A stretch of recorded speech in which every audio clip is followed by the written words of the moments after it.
मग टूथब्रशच्या सोबत टूथपेस्ट खरेदी करताना पण आपण कोणत्या गोष्टी लक्षात घेतल्या पाहिजेत? तेव्हा टूथपेस्ट खरेदी करताना आपण महत्त्वाचं म्हणजे फ्लोराईड हा खूप महत्त्वाचा धातू आहे जो टूथपेस्टमध्ये भेटतो. बरं.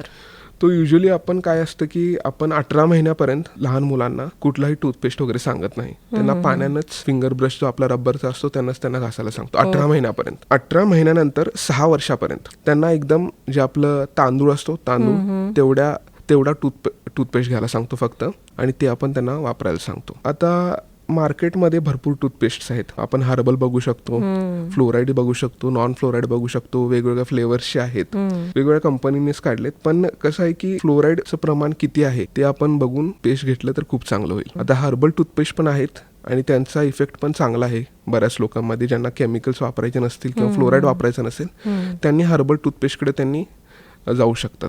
त्यात काहीच हरकत नाही. 6 महिन्यापर्यंत आपण फ्लोराईड सांगतोय लहान मुलांना. तांदळाच्या आकाराचं पेस्ट त्यांनी दररोज घ्यायचं आणि गिळायचं नाही, लगेच गुळण्या करून थुंकून द्यायचं 2 मिनिट वापरल्यानंतर. 6 महिन्यानंतर थोडं प्रमाण वाढवायचं. आणि आपल्याला माहित आहे की 6 वर्षापर्यंत आपल्याला माहित आहे की मुलं वगैरे काय करतात, गिळायची त्यांची प्रवृत्ती असते काही पण दिल्यानंतर. तर ते फ्लोराईड त्यामुळे आपण त्यांना कमी सांगतो त्या वयात. आणि गिळल्यानंतर त्याचे सिस्टेमिक इफेक्ट्स होऊ शकतात.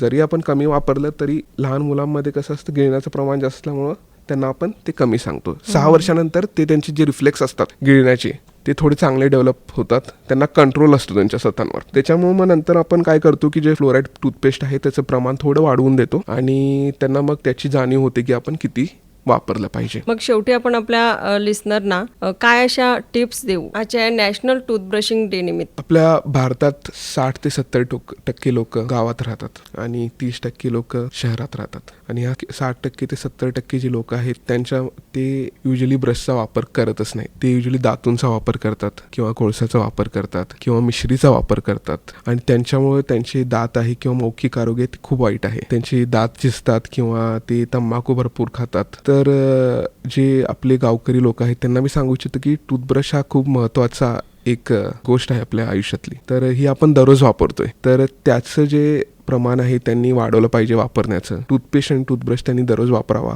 आणि एक सवय त्यांच्यामध्ये त्यांनी घ्यावी आणि हीच सवय त्यांच्या घरातल्या लोकांमध्ये, लहान मुलांमध्ये ती परत त्यांनाही शिकवावी.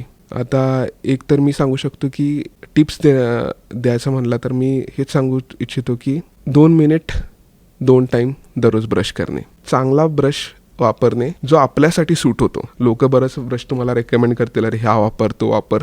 आपल्यासाठी काय सूट होतं हे खूप महत्त्वाचं आहे. त्याच प्रकारे फ्लोराईड टूथपेस्ट वापरणे, 3 महिन्यानंतर ब्रश चेंज करावे आणि डेंटिस्टला रेग्युलर व्हिजिट करणे, हे टिप्स आहेत. आणि एक महत्त्वाची गोष्ट मी सांगू इच्छितो की लहान मुलांमध्ये जी टूथब्रश वापरण्याचं आहे ते जसं बाळ जन्म येतं त्यापासूनच सुरुवात होते. एवढाच फरक आहे की आपण टूथब्रश वापरत नाही, आपण काय करतोय, कपडा घेतो, आपल्या बोटांना गुंडाळतो आणि आपण काय करतो, लहान बाळाचं जे तोंड आहे ते साफ करतो.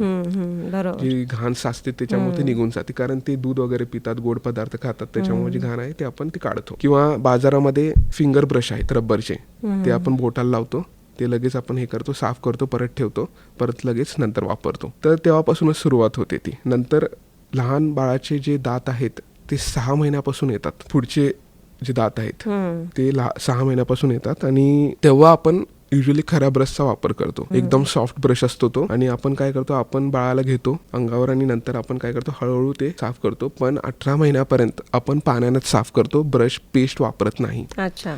तर हेही आपल्या प्रेक्षकांनी लक्षात ठेवलं पाहिजे. तर ही सवयी जेवढ्या आपण लवकर त्यांच्या आयुष्यात घेऊन येतो तेवढंच त्यांच्या भविष्यात हे खूप उपयोगी पडतं. बरोबर. आणि मी तुम्हाला म्हणलंच जसं की मौखिक आरोग्य हे पूर्ण शारीरिक आरोग्याचा आरसा आहे, त्याच्यामुळे लोकांनी मौखिक आरोग्यासाठी खूप महत्त्व दिलं पाहिजे. हाच जो आहे मी शेवटचा मेसेज आहे हो आपल्या प्रेक्षक